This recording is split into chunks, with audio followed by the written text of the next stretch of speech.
This is Raythe from Raythe Reign. I'm an author of serialized gay romance fiction. Every week on this podcast, I'll be reading a chapter from one of my gay fantasy shifter serials called Dragon's Reign. I'll explain at the break how you can find out more about this story and others I write. So let's get to it. Chapter 101, Obliteration. "We've got to get to Landry," Caden cried, his heart in his throat at the thought of her and the mountains at the mercy of humans first and the crazed Faith. "I'm sending you her location," Shioni said over the cell phone. Valerius and Caden both looked down at the phone. A pin appeared on a map of the area. It looked pretty close to where they were.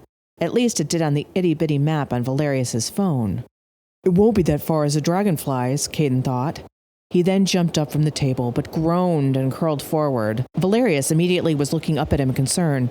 "I'm okay, just full stomach, moved too fast," Caden admitted. Valerius gave him this crooked smile that Caden loved. "Do not worry, your stomach will soon be much bigger." Caden grinned back. "Yeah, totally. So where do we shift? We can't do it here." "If we go there in our dragon forms right now, they will know we are coming far before we get there," Valerius warned, not moving from the table. "But we've got to get to Landry," Caden cried. "Yes, but not that way. They could kill her as soon as they hear us coming." Valerius turned to Celestine. "I need you to scout this place and report back what you see." Celestine came over and looked at the location on the phone. She gave a brief nod. "It will be done." She hesitated for a moment. "What is it?" Valerius asked. She was suddenly bowing low. "I fear that I and my people have failed you, King Valerius. We did not catch this intrusion into your mountains, despite our patrols." Her voice was filled with self-recrimination and regret. Valerius reached out and lightly touched her right arm. "This is not a normal enemy we face," Valerius told her, as she slowly lifted her head at his command.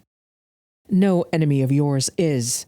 They would have to be mad or powerful or both," Celestine answered, her expression still wretched.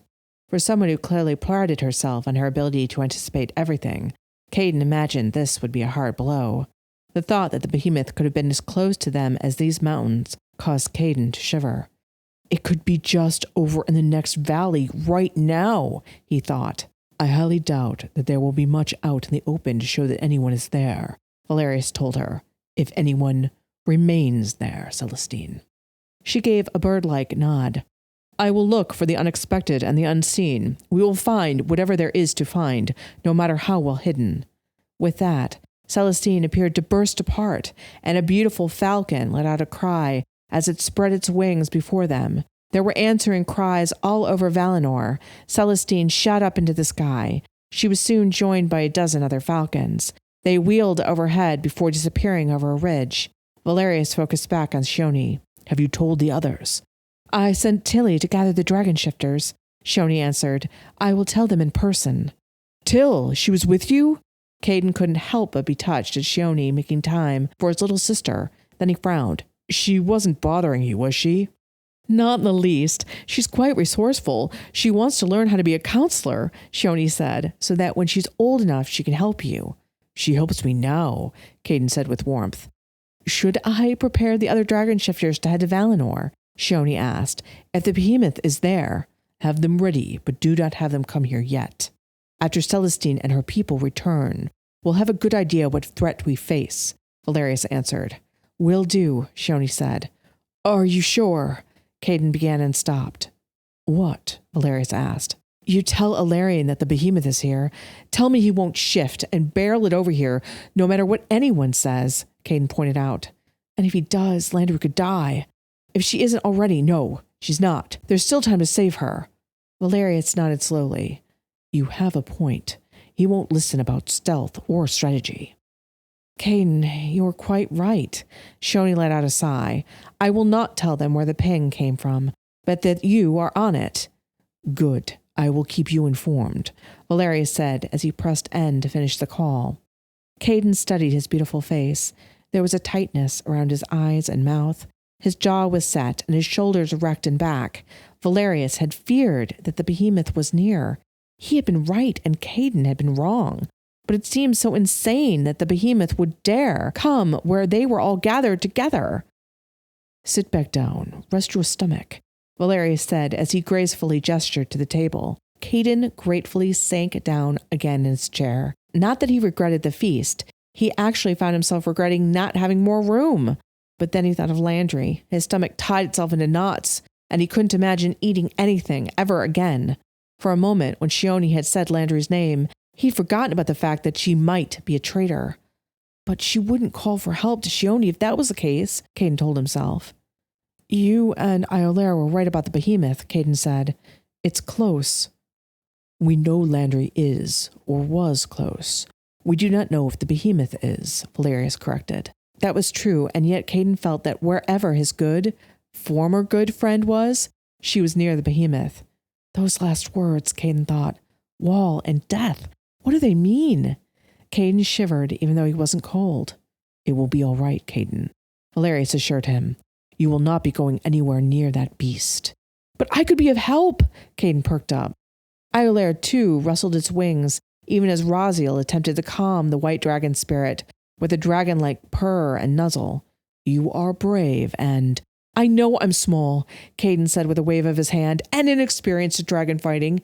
He quickly added when he saw Valerius's mouth open again. But that didn't stop me from shifting Ilarion, now did it? Imagine I could do that to the behemoth. Pretty useful, yeah? Valerius shut his mouth and pursed his lips. Point taken. Although that is assuming the behemoth has a human form to be shifted into. Or forms, Caden pointed out. He bit his lower lip as his right leg continued to bounce. I was thinking... Yes. Valerius lifted an eyebrow. He looked quite serious, and not as if he were simply humoring Caden, though Caden realized that humoring him would be understandable in some ways. What if all the dragon spirits each have a human form, but then when they shift, due to the behemoth's control over those spirits, they all become one giant hydra? Caden suggested. Valerius tapped his chin, considering this.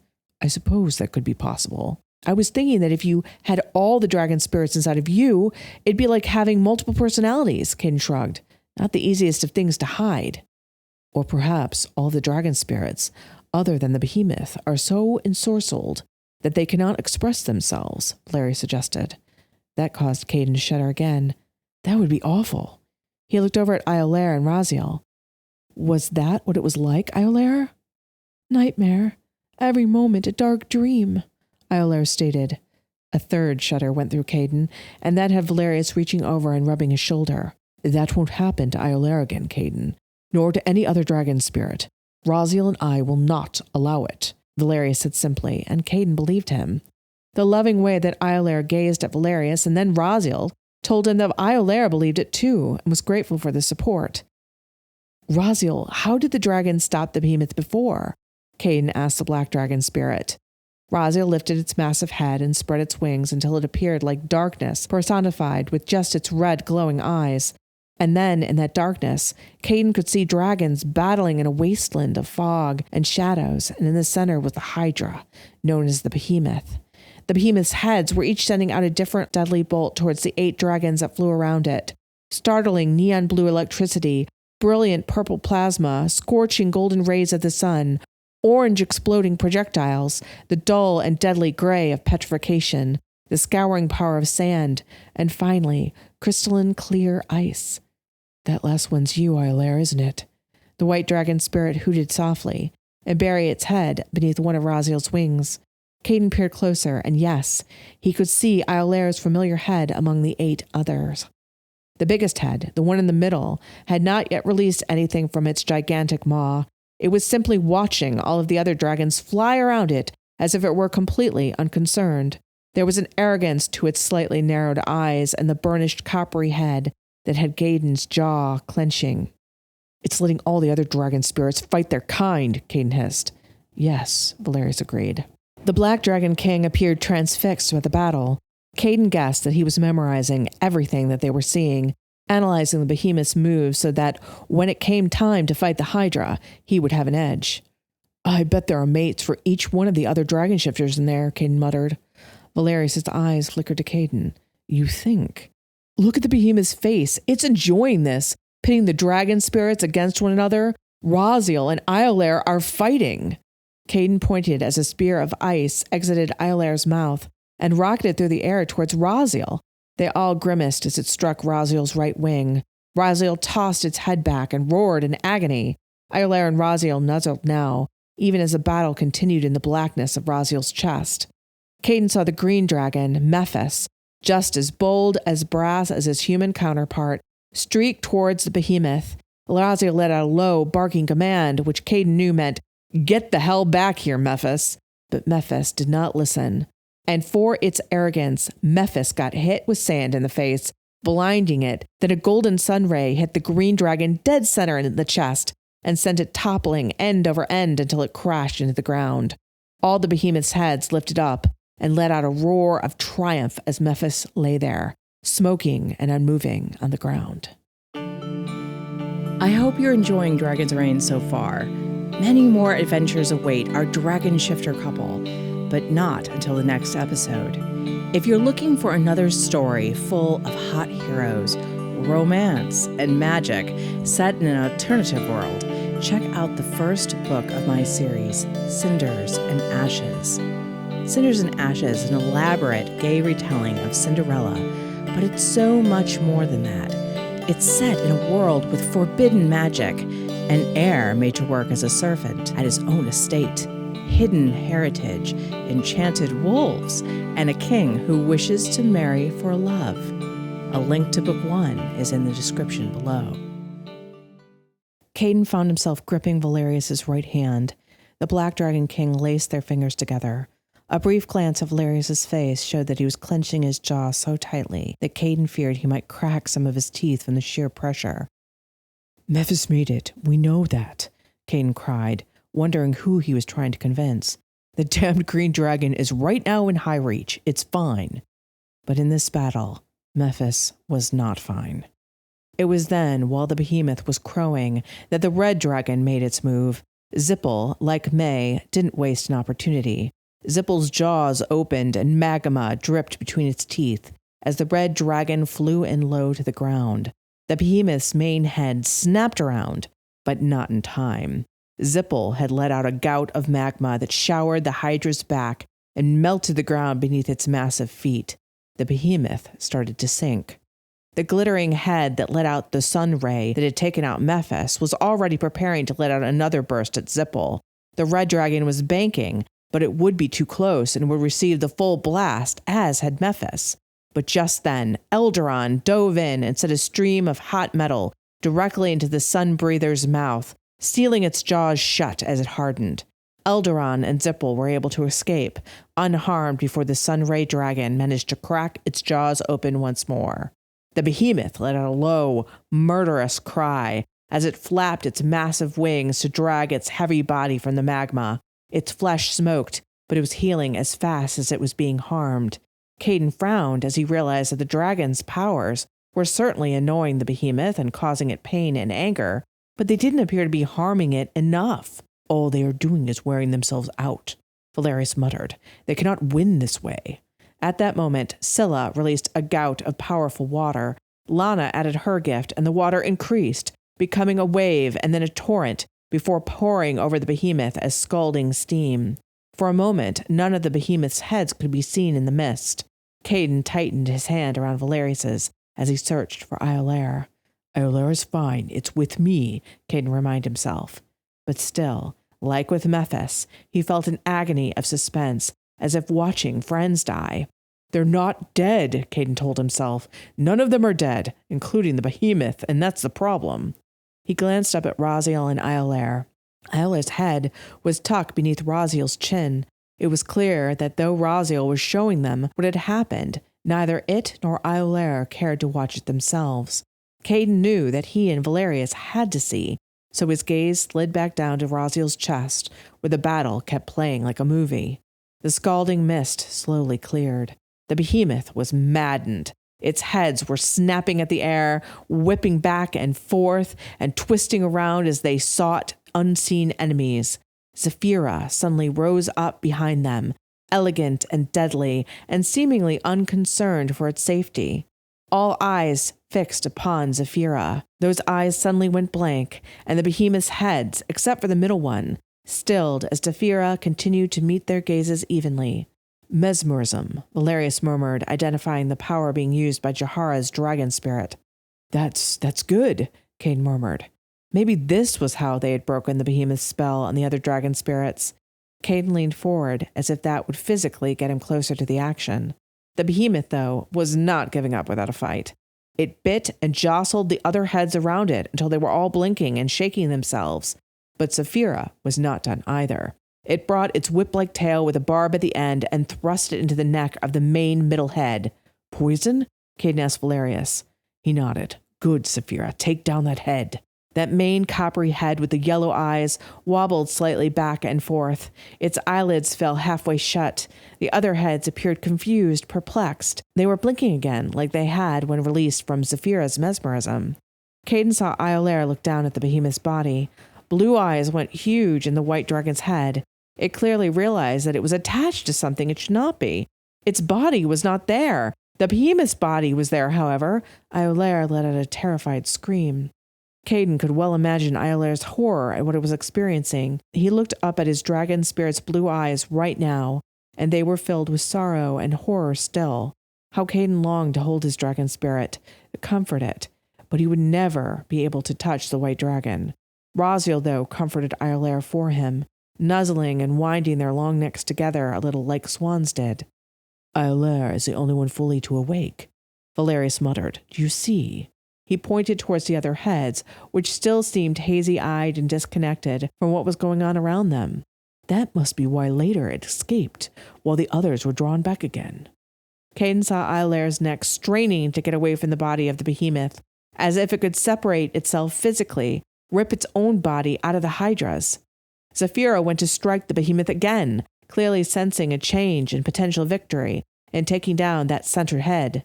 Its tail, with that poisoning barb, whipped around to strike at the behemoth's central head again, but the behemoth, who had seemed discombobulated, struck even faster. It chomped down on Saphira's tail. Saphira let out a scream that was so piercing that Caden thought he might have gone deaf from it. His ears rang, but his gaze was still stuck on what was happening. The behemoth ripped off Saphira's barbed tail. Blood, a rich purple, poured from the wound. Saphira continued to scream as it tried to back away from the behemoth, who spat out the tip of its tail before biting down again. It was then that a burst of blinding light hit the back of the behemoth's main head. It was Everin. The small silver dragon sent another blast of light that had the behemoth releasing Saphira. Tiny but mighty, Everin helped to drag Saphira out of harm's way. The behemoth let out a roar of pure rage as the wounded Saphira was drawn out of its reach. But in its blind anger, the behemoth's inattention on what was going on about it was going to be its undoing, as Raziel's massive jaws clamped around the behemoth's throat. It had been so busy facing Saphira that it had forgotten about its most dangerous foe, Raziel. The behemoth's angry roar became one of agony as Raziel not only bit out its throat, but then poured fire inside of the opening, frying the behemoth from the inside out. Holy cow, Caden gasped. Indeed, Valerius said quietly with the same amount of awe. All of the Hydra's heads, including Iolaire's, joined that chorus of unbearable agony as Raziel bit down again around the behemoth's central head and tore the whole goddamn thing off. Raziel threw the now dead head away. All the other dragon heads slumped, even Iolaire's. Were they unconscious? Released from the Hydra's spell? Dead? Raziel lifted its head towards the sky and bellowed its dominion. The other dragons joined in, but the fight wasn't exactly over yet, for the behemoth's body suddenly began to glow a terrible red. Raziel's eyes narrowed. It released the body and flew backwards, hovering at a distance, as a strange and clearly unexpected phenomena occurred. The other dragons, even Mephis, who was now shaking its massive head as if to clear it, turned to see what was occurring. What's happening? Caden asked. I do not know, Valerius answered. The glow became so bright that Caden had to shade his eyes with one forearm, and then there was an explosion. Valerius grabbed Caden and shielded him with his body. They were on the ground, no longer in their chairs, hiding behind the table, when they both realized that the explosion had not come through to them. It was just a memory that Raziel was showing them. Holy shit, that felt real, Caden gasped. Valerius slowly unfurled his body from around Caden's, but his hands remained on Caden's shoulders. Are you all right? I'm fine. That was, oh man, real, Caden repeated, as there were no other words that seemed to do justice to how shaken up he felt. Yes, it was, Valerius agreed. He helped Caden get up, but he did not allow Caden to go back to his chair. Instead, Valerius held him close. Caden rested his head on the Black Dragon King's shoulder. He hummed with happiness at the protectiveness that Valerius was showing him, even though he wanted to say that they were both dragons. So Caden's train of thought derailed as he cracked his eyelids open to still see the final image of the victorious battle on Raziel's chest. The land that the dragons had been fighting on was gone. There was an empty, smoking crater that Caden could not see the edges of. The behemoth's body was gone as well, and so were the other dragons. There was no trace of them remaining. The single word that came to Caden's mind was obliteration. He frantically turned Valerius around to see what he was seeing. What? Caden, no. The word was hissed through Valerius's teeth. That's a spirit realm, right? If that happened here, Caden could hardly get the thought out. It would devastate a country. Maybe more than one, maybe. Valerius whispered and his voice dropped off. Valerius, we can't defeat the behemoth like that. If killing the behemoth does that, then we will have lost, even if we won. Valerius murmured with barely suppressed horror. That's why it's here, Caden said. It knows that it's safe so long as it's by people, your people. They didn't get a chance to speak more, as there was a wounded cry from a bird. Both their heads jerked up to see a single falcon returning. It was flying almost as if it were drunk, but Caden realized that it was injured. The falcon shifted 20 feet from the ground, and Celestine would have plummeted to further injury, but Valerius moved and caught her before she hit the earth. Blood was coming out of her mouth, nose, ears, and even eyes. Celestine, Valerius cried. Here, lay her down on the table, Caden urged as he swept the platters of food off onto the ground so that Valerius could gently place Celestine's body on the surface. Celestine opened her mouth to speak, but only more blood bubbled out.